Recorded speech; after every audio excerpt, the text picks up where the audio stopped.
there's no easy way to learn anything. When you rode the bicycle, you had training wheels on both sides of it so you wouldn't fall and bust your head open. All right. So get some training wheels and learn how to do it.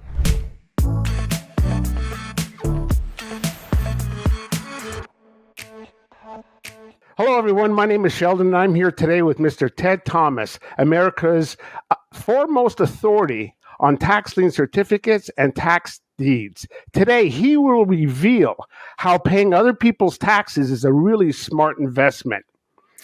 This is going to be really interesting, folks. We're about to find out how Ted discovered tax lien and deeds investing and why he saw it as such a smart investment. Hey, Ted, how are you today? Hey, I'm just great today. How's Shelton doing? Fantastic. Thanks for asking. Let's jump right in, Ted. How did you come across this business of making money by paying other people's taxes? Well, you hear a lot when you're trying to be an investor, especially in real estate. Everyone's always looking for the best deal in real estate. Well, I was in the distressed property business for a number of years. As a matter of fact, I coined the name Mr. Foreclosure a number of years ago, and I actually trademarked the name and wrote a best-selling book and a bunch of different material about real estate foreclosure. And as part of that, then I started to learn about tax defaulted property. And once I learned about tax defaulted property, I never looked back because I saw that was the opportunity where you could really make a lot of money. So, Ted, do I need a real estate background to get involved in tax lien certificates? No, actually, most of the people that do tax lien certificates or tax defaulted property, they're basically average people that have a regular job. This is really when you become successful at it, it's a part-time job with full-time money. But basically, the people that are successful at it are the ones that just learn how to do it and do it on a part-time basis. People that are full-time investors, of course, there's always going to be that. But this is a business with a lot of abundance. So over 3,000 counties across the United States, and they all do tax lien certificates and tax defaulted property. But usually it's amateur investors, brand new people getting started. So I could basically do this business either from a part-time business or a full-time business. You're going to find most people do it part-time. You see, the auctions are all scheduled. And so it's to your advantage when they have schedules. So think about the whole United States having 3,000 auctions. Now, when I started, we had to go to one county, drive down there, get the auction list. Now, because we can just go online, you can go to all 3,000 counties. So you can do this part-time. So you could be in Dallas, Texas, and you could be buying properties in Seattle, Washington, if you want. Or you could be in, Baton Rouge, Louisiana, and buying in Orlando, Florida. So it's part-time. So you get to choose. That's the beauty of the business. So are these auctions online or offline? Yeah, they do both. They do auctions online and offline, and some are online and offline at the same time. For example, I buy at auctions from time to time where the auctioneer is in a room auctioning off property, and they have a big screen next to him showing the property, and he'll be talking to a room full of people. So that's a live auction. And then he'll say, okay, now we got all the bidders in the room are finished. How about online? Do we have any bids online? So they go back and forth. So they sometimes do both simultaneously. Oh, man, that's awesome. That's awesome. Let me ask you, when did you decide to start teaching others how to do this business, and what motivated you? Well, two questions there. The first one, when do you start teaching people? I think all of us end up teaching people. When you're successful, people will come to you and say, how did you do that? All right, so you can say, well, I did 1, 2, 3 things. You can name it. Well, then as soon as you've done that, then they can say, well, how do I do that? And then how do I do that? And then how do I do that? So 30 years ago, I decided, well, probably the best way to do it was go ahead and continue doing it myself, and I continue today. So I do it myself, and then I create learning materials, whether it's a complete course, videotape, or whether people want to come to a seminar. And nowadays, of course, we even do virtual events. What about me as the average person that has limited funds and how did you get started with regards to finances? And do you come from? I mean, I hate to ask this, but do you come from wealth, or did you start this off from scratch? How did that work for you? Okay, well, first of all, a real estate expert is the guy that's 100 miles away from you. Everybody that's 100 miles away is a real estate expert, okay? That's what they say anyway. All right, so how do you get Right. expertise? You just get expertise by doing it. So if you sat here and watched 6,000 YouTube videos, you'd have a certain amount of expertise, but you'd have a heck of a lot more Yes. expertise if you just went to a handful of auctions. So now you add those two together. Now, what if you had someone that was a teacher or a guide? You'd get more. So over a period of time, you become a real estate expert. So how did I become an expert? I just became interested. My first career was as a pilot. So I flew for the airlines. I flew as an instructor. I did those things for a number of years. So that was my first career. But when I found out about real estate, I said, I really like real estate because what I can do is I can make money when I'm sleeping. All right. So I didn't have a lot of money to start. I started buying real estate when there were foreclosures. But the foreclosures, what happened with those is I found out I always had to pay the bank a bunch of money because when the bank was foreclosing, they were just trying to recover their collateral. That was a big, expensive deal. When I found out about tax defaulted property, you can get started in this business for a few $1,000s. Now, yeah, people say, can you get started for $50? That's ridiculous. Forget about that. But a few $1,000s, $5,000, $10,000, you can get started. You don't have to be a rich person. I didn't start as a rich person, but I started by the education. So if you only have a little bit of money, well, for goodness sake, just get educated. Don't go out and start buying foreclosures. Don't go out and start buying tax default property. Spend your money on education. Now, that's what I do. I teach people how to do it. But you don't have to get educated from me. Go out and see what the competitors have. Whatever it is, the point is you have to learn how to do something to become a real estate expert. How many hours does it take? I'm going to say it's probably going to take you 10,000 hours to become an expert. But you don't need to be an expert to learn how to buy low, sell low, and make some money.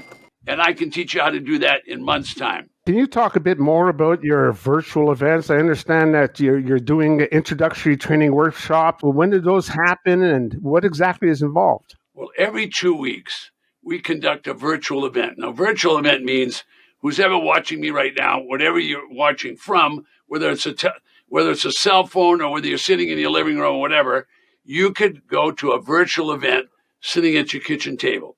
We conduct the event. It starts at 11 Wow. o'clock in the Eastern Zone, goes all the way through until 5 o'clock at night. So it's actually a 6 hour event. So it's quite long. People on the East Coast start at 8 o'clock in the morning. So that event goes through step by step how to buy tax liens, how to buy tax deeds, where are they, how could you get them, what happens when you're successful, how do you sell them, and we bring not only our coaches to teach it, but we also bring students that are successful, and they tell about exactly how they did that. And we do that every 2 weeks. Now, I want to explain something. It's not a free class. I'm a businessman, and so I teach that class, and we charge $47 for the class. But it's 6 hours of honest to goodness instruction. For 6 hours, they learn a lot. And that's basically for me or any of the folks that is watching or listening here can get to do their due diligence by finding out exactly and getting deeper into who Ted Thomas is, who his organization is, how he teaches other people, and all his coaches and his total infrastructure. Pretty amazing, Ted. You know, with tax liens, you help people make money, but I'm wondering because the idea of a tax lien and someone suffering who has a home, Uh-huh. but it also helps the local governments to keep paying their bills as well, doesn't it? So maybe you can dig deeper into that whole scenario, Ted. Okay, well, there's no bad part of tax liens and deeds. I mean, if someone passes away and they don't have any relatives, they're going to stop paying their tax. Now, when they stop paying the tax, the local government's going to send numerous default notices that if the people have passed on, there's no one going to pay the tax. So what do we want to do? Leave that house there Right. and just let it rot on the landscape and cause all the other values to go down? We don't want that to happen. All right. So what is property tax? No. Property tax that everyone is charged when you own a property. It's just a wealth tax. It's just that you own a property, so we want you to pay a small tax to the county. It's only 1 or 2%. It's not a big tax. All right. Now, if everybody pays a property tax, what does the government do with the money? So this is a very positive business. All right. For example, when the property tax are paid, that pays the firefighters, it pays the school teachers, pays for the schools, it pays for the police department, pays for the county employees. I mean, all these people are getting paid. Now, some counties have 200 or 300 employees. A place like Los Angeles have 2,000 or 3,000 employees. How are you going to pay the employees of the county? Well, the property tax pay that. So a lot of people get paid. But let's go back to our person that passed on. The person that passed on, if they haven't relatives to take over the property, now the property is just going to deteriorate because it's just going to sit there. We don't want that to happen. So what happens is, if the property taxes aren't paid, the county will then confiscate that property. They'll seize the property and they'll resell it back into the marketplace. They'll take the money from the sale and they'll pay county employees. That's a good thing. All right. Then they'll resell it back into the marketplace. And when they do that, now a new buyer can go and paint the property and fix it up or whatever.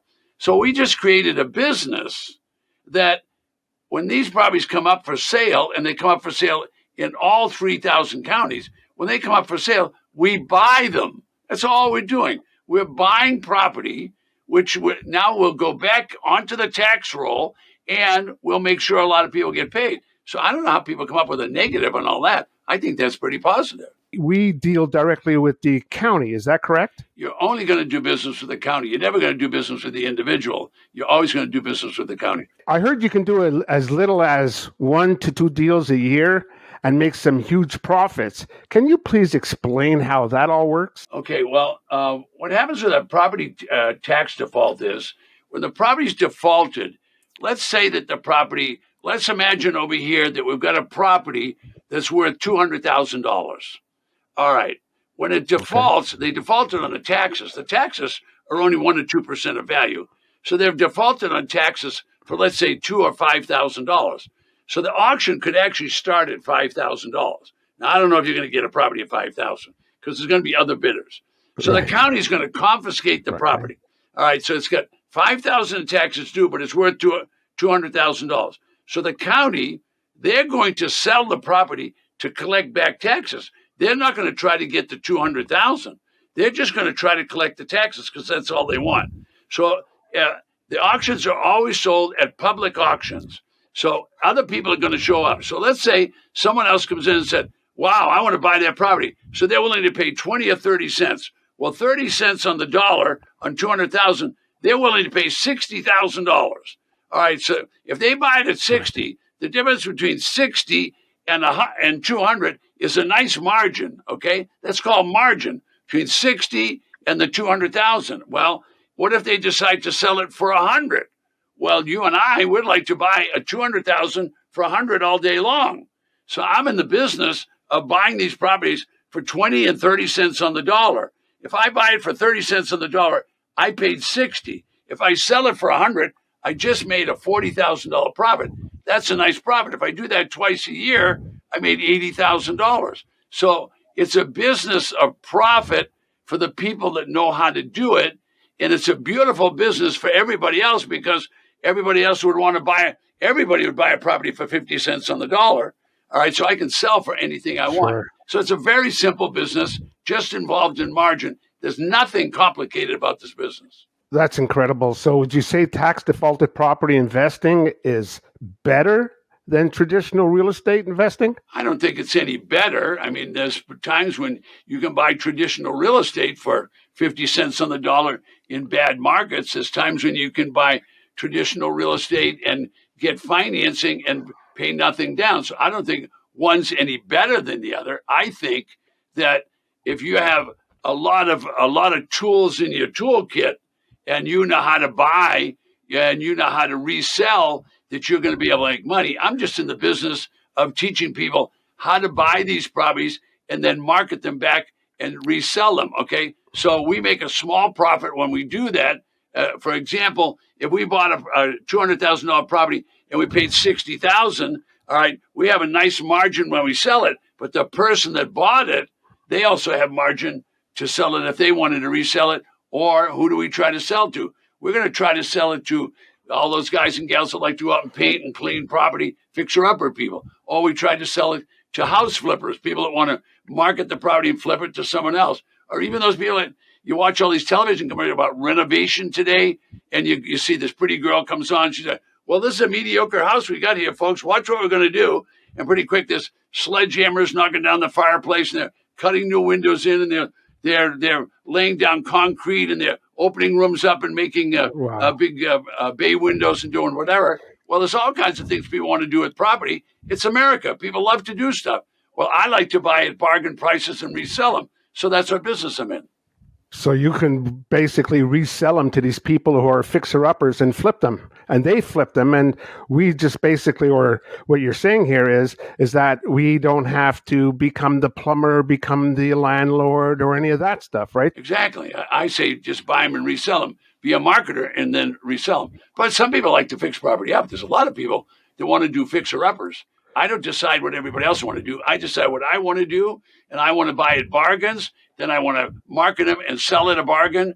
The next guy can do whatever they want. If I couldn't sell the property, then I might have to fix it up myself.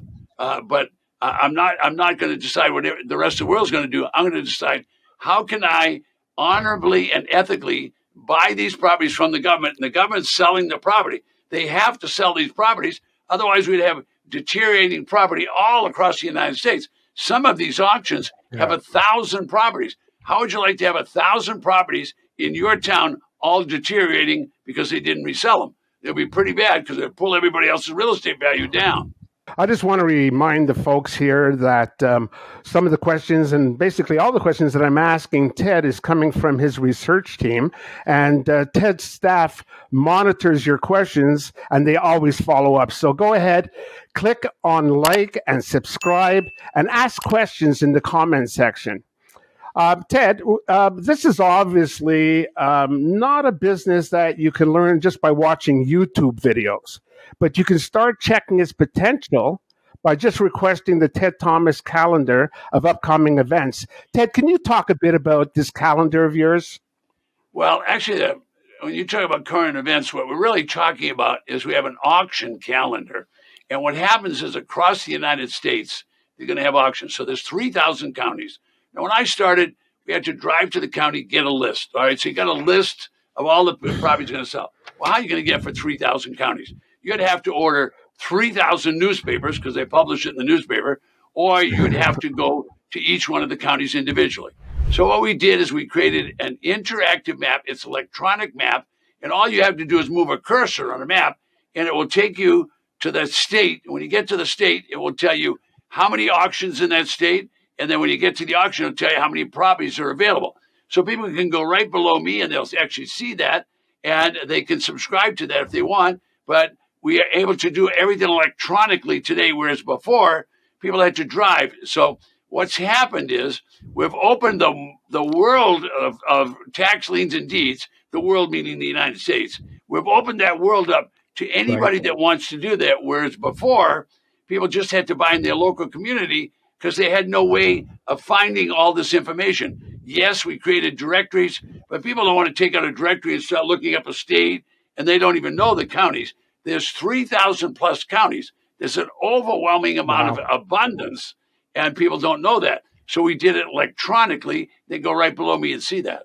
I guess, Ted, is it what, a couple of months ahead of time? How do you have this system that you have up to date? Is it up to date? Is it always current? Well, here's the challenge. When the county produces the information, then we can get the information. So is it up to date? It's as up to date as the counties want us to be. So if the county doesn't report the information, we can't get it. We can't get in the car and drive over there and knock on their door and say, give us the information. That doesn't work that way. When they post the information for the public, these are all public auctions. There's no hanky-panky in the back door or anything like that. They post it for the public. When they post it for the public, we put it on an electronic calendar. That's as quick as it gets there. It'll never get there any quicker than that. That's instantaneous. You know, I don't have any real estate background. Maybe some of the folks that are listening or watching don't have a real estate background. Is that something that is necessary, or can someone who is just a novice, doesn't know what real estate is about, but is enthralled with the fact that you can train people to become an expert? Is that something that the average person can do? Okay. anybody can learn how to do this that wants to learn it. I didn't say anybody can make money. I said anybody can learn how to do it that wants to learn it. To Okay. make money, you're going to have to learn some very specific procedures. However, the business is there, and almost all of it can be done without a lot of money. Why? Every auction that's taking place is a public auction. You can attend those. Every county has material on their website that you can see. Every local government, by that I mean county government or state government, has information for you. So all you have to do is get off your rusty dusty and you can start learning. Now, the people that want to accelerate all that, what they do is they find a guy like me and they say, all right, this guy's doing it. I'm going to learn. So they're going to be like an apprentice. And then from apprentice, they're going to go to journeyman. And then when they get from journeyman, they want to get to be a master. All right, so what words do we use in real estate? We call them real estate experts instead of calling them a master or journeyman or whatever. But all of the information comes from the local government. What did I do? I gathered it and gathered it and gathered it, and then I put it into forms where people could understand it. And if they understood it, they can do just like what I'm going to tell them to do now. When we finish the video, just go below me and look at the map, okay? I don't even have to turn the computer on, all right? You can just go to the website and you'll see everything is basically done for you. So it takes time to learn the step-by-step process. There's no easy way to learn anything. When you rode the bicycle, you had training wheels on both sides of it so you wouldn't fall and bust your head open, all right? So get some training wheels and learn how to do it. I encourage everyone to click and like and subscribe and ask questions in the comment section. Ted's staff monitors the questions and they will get back to you with Ted's answers. So, and also don't forget what Ted's talking about here in the link in the description below to receive that free gift from Ted. That's your upcoming tax auctions calendar. Well, Ted, I want to thank you for spending some time with us. It's been very valuable and informative. I wish you all the best, and I look forward to seeing you on the next call.